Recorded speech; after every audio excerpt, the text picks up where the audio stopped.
কারো ক্যান্সার দেখে যদি এই দোয়াটা আপনি বিশ্বাসের সাথে পড়েন, জীবনে কোনোদিন ক্যান্সার রোগে আক্রান্ত হবেন না। অনেক সময় এমন হয়, হঠাৎ বিপদের সম্মুখীন হই আমরা, রেডি হয়ে বের হয়েছে অফিসে, হঠাৎ অ্যাক্সিডেন্টে পড়ে যাই, হঠাৎ পেটের ব্যথায় অজ্ঞান, এরকম হয় না? আপনাদের হয় না? বিষ্ণু ইসলাম বলেন, আকস্মিক দুর্ঘটনার বিপদ থেকে যদি কেউ বাঁচতে চায়, সকাল সন্ধ্যা যেন প্রত্যেকে এই দোয়াটা পড়ে।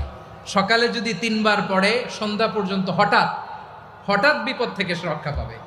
Two be protected from sudden calamity, sudden disaster, sudden calamity, হঠাৎ বিপদ, হঠাৎ ভয়ঙ্কর কোন আকস্মিক বিপদ থেকে আল্লাহ বাঁচায় দিবে। সকালে পড়লে সন্ধ্যা পর্যন্ত প্রোটেক্টেড, সন্ধ্যাবেলায় যদি 3 বার পরে সকাল পর্যন্ত প্রোটেক্টেড। সুবহানাল্লাহ পড়ে।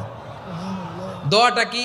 দোয়াটা হচ্ছে বিসমিল্লাহিল্লাযী লা ইয়াদুররু মা ইসমিহি শাইউন ফিল আরদি ওয়ালা ফিস সামা।